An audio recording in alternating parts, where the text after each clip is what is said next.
what in the Catechism? That's paragraphs 675 through 78, roughly. Specifically 676 and 677. It's the only place in the whole Catechism that even mentions the Antichrist. So if you want to know what the church says about the Antichrist, this final figure at the end of time, go there. All right? It's the only place it mentions it. All right? Verse 7. Also, it was allowed, we already read that. All authority was given over to every tribe and people and tongue and nation. Whoever this Antichrist figure is at the end of time will rule the world. Very similar, I would say, to the Caesars of Rome. And how they ruled absolutely over the known world at the time. Whoever this Antichrist figure is, I believe he will have universal authority. And unlike Hitler, Stalin, or any of these other petty dictators that have come down through the history of the world, I believe what will make the unique difference of the Antichrist is that people will willingly submit to him. That's what's going to be. It will be, there will be, if you will, a peer pressure on the world that if you don't submit, there's something wrong with you. Now the question is, why? This is more than just, you know, mesmerizing crowds with your charisma like a Hitler. A lot of people look to Hitler as an example of the Antichrist. And while a lot of people were kind of like in a trance following this megalomaniac, there were many others that didn't. You know, many others that weren't, I mean, he wasn't very charming. He was really kind of a comical character. When Hitler first came to power, he was analogized to Charlie Chaplin. Because he looked like Charlie Chaplin. Didn't he? Yep. People didn't take him seriously at all. You know? They really didn't. They thought this was a joke. He was a joke. But the joke was on them. You know what I'm saying? The point is, when the Antichrist comes, he's not going to have that. I don't believe he's going to be that way. I think he's going to be very handsome. I think he's going to be in his early 30s. I think he's going to be this very charismatic figure. I think he's just going to be very charming to women in particular. I think men will look up to him as a brilliant mind. He will have this kind of power over people that is just, you can't imagine. I would say it's something like Kennedy. Something like that. Kennedy and the Kennedy administration has been seen as the Camelot. You know, we talk about Camelot in American history because they were very youthful, he and his wife. They were quite a handsome couple. I mean, they were just charming, you know. It's something like that, but more. Okay? And there's another element to this guy. We're getting to him. That's going to entrance the world. That's going to cause you to say, whoa, this is something more, he's more than just a man. This is someone superhuman. And if we don't follow him, we're nuts, because he's got the answers to our problems. All we have to do is follow him. That's how it's going to be, in my opinion, what the end of the world is going to be like. Okay? Where do you get that, Chip? Where is that coming from? Well, keep reading. Verse 8. And all who dwell on the earth will worship it. This is the second time we've heard about they will worship this guy. And this is more than the worship that was given to the Caesars in Rome. I think that's an element of it. I think that that's part of it. And I think that's kind of like a sort of foreshadow of what it's going to be like during the Antichrist. But it's more than that. It's going to be more than that, in my mind. And all who dwell on the earth will worship him, everyone whose name has not been written in the book written before the foundation of the world in the book of life of the Lamb that was slain. The whole point of this section is that we're contrasting those who follow the woman and her man-child, that offspring, and now those who follow the dragon and his offspring, the beast. You see that? And that's an eternal message. Doesn't matter whether we'll never see the Antichrist in our lifetime or not. What matters is that this 2 lines has been from the dawn of time. We've seen it in Cain and Abel. We see it in Seth and the followers of Cain also. We see this distinction between the people of God and those that are not following God. The people that followed and built the Tower of Babel and those that didn't. Those who went on the ark and those who didn't. You know, it's always this separation. Those who follow God and those who don't. That's the eternal message that's being illustrated here. Specifically, at the end of time, it's going to be a very stark contrast. Those who worship and follow this guy, this political figure, and those that won't, the political dissidents. That's going to be you and me. Just telling you now. All right? And don't deceive yourselves, my brothers and sisters. You will be very persuaded by this guy. Don't think yourselves immune. We deceive ourselves if we think that, well, I couldn't be deceived by something like that. This guy will appear to be quite amazing. It will split families. You know, why aren't you following person X? I mean, look what he's done. He's brought peace to the Middle East. He's charming. He's bringing, solving the world's problems. He's this grand and glorious figure. Of course we should follow him.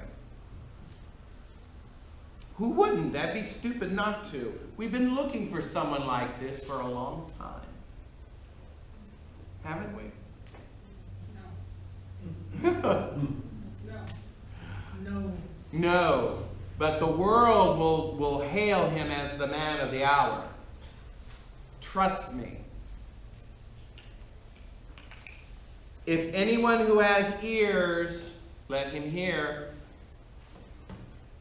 That's the only other time in the book of Revelation we hear that. And it doesn't say anything about the Spirit. You notice that? Because in the letter to the churches it says, he who has an ear, let him hear what the Spirit says to the churches. This is different, but that's how powerful it is. You've got to be aware of this. If anyone is to be taken captive, to captivity he goes. If anyone slays with the sword he must be slain. Here is call for endurance and the faith of the saints. Hardships are coming. This is not going to be an easy time. Whatever your fate will be, will be. It will test your faith. The Catechism says it's the final purge the church must go through, its final purification before it meets its bridegroom. Okay, that's the purpose of this. Here's the second reason why this guy must appear. It gives evil a chance to destroy itself. You realize up until now, evil is held at bay. Evil doesn't get to do whatever it wants. God keeps it at bay. When this happens, it's as if God is allowing the leash to go much longer than it is now. And when it does so, what happens is evil will destroy itself. That's the purpose of all of this. Not to detract from what you just said. Mm-hmm. It would seem like evil, small petty evils, still rears its ugly head. Oh, yes. And it will until the end of time. It will happen in days. Yes. Yes. and you know, we will always have evil with us. And if it weren't for the restraining influence of the church, the restraining influence of the saints, the restraining influence of the Holy Spirit in the world, evil would reign a lot worse than we see it now. We have to look at that in that perspective. You realize that you and I, the church, are the only preserving factor in the world. And if we go under, then the world really goes under. Do you hear what I'm saying? Mm-hmm. We are the preserving factor in the world. That's why Jesus called us salt of the earth. Because in the ancient world, that's how you preserved food. You just salted it to death. Literally. Because they didn't have refrigerators and nitrates and all of that other stuff that we have nowadays. The only way you could preserve food for a long time is to make jerky out of it and to salt it so as to kill all the bacteria so you wouldn't die of food poisoning. The point is, when Jesus says that you are the salt of the earth, you are the light of the world, that is that preserving factor, because he says, what if the salt loses its saltiness? What's it good for? To be thrown. To be trampled underfoot. It's good for nothing. If you and I, brothers and sisters, are not living our faith on fire, we are doing a disservice to the world who is looking for salt and light in a world of darkness. Do you hear what I'm saying? Okay? So when we're talking about this end-time eschatological end, it's for something that happens all during the church's history until that time. We are to be that salt and light now. And it will really, if you will, test itself at the end of time as well. It's both, it's not either or. Okay? Let's keep going. So that's the beast part one. That's the first beast, whom we typically call the Antichrist. Okay?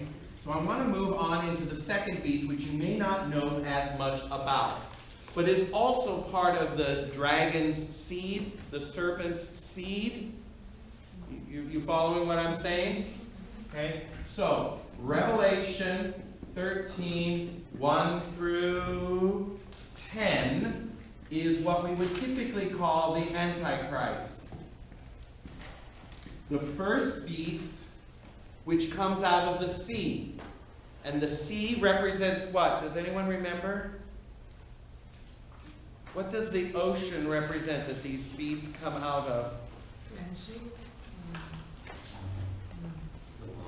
The world, the nations. Yes, that's what that represents. Okay. The rest of Revelation 13, 11 through 18, talks about this person that's typically called the false prophet. That's the second beast. So this is the first beast. He comes out of the sea. In other words, he's a political figure. This distinguishes them from the second beast, as we will see, comes out of the land, or the earth. Now, what does that represent? Typically, I'll just tell you now, typically the land, or the earth, represents Israel,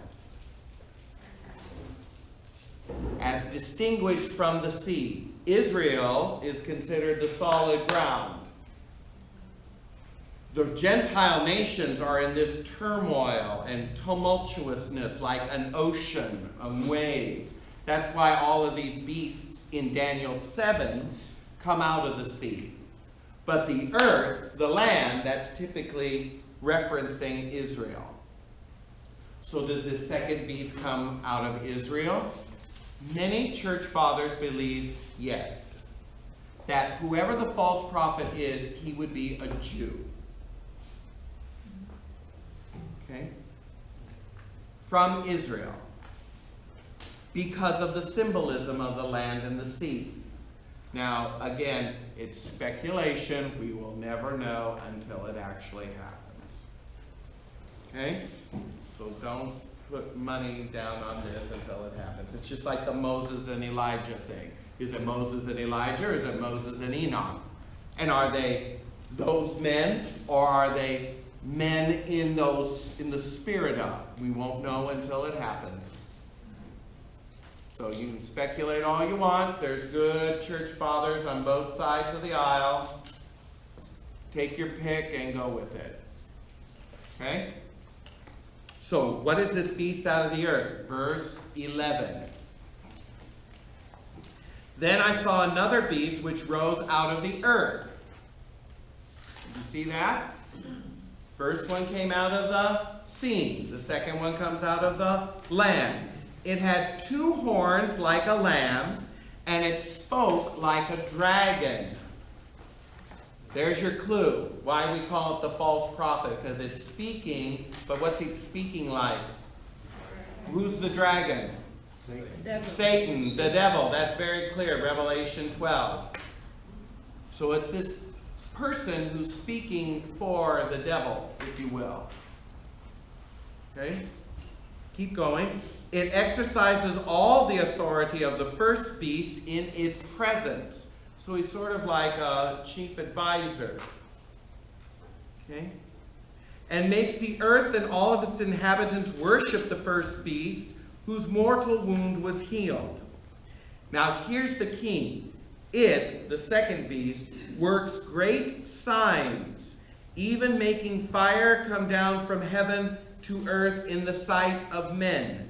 And by the signs which it is allowed to work in the presence of the beast, it deceives those who dwell on the earth, bidding them to make an image of the beast, which was wounded by the sword and yet lived, and was allowed to give breath to the image of the beast, so that the image of the beast should speak, and cause those who would not worship the image of the beast to be slain. Did you hear that? Now the question is, what is this? This guy is a prophet, or a false prophet. He's performing miraculous signs and wonders, very powerful ones, in the presence of people. I can imagine this happening like on television. You know, tomorrow at 6 p.m. Eastern Standard Time, in the land of Israel, this prophet will perform a sign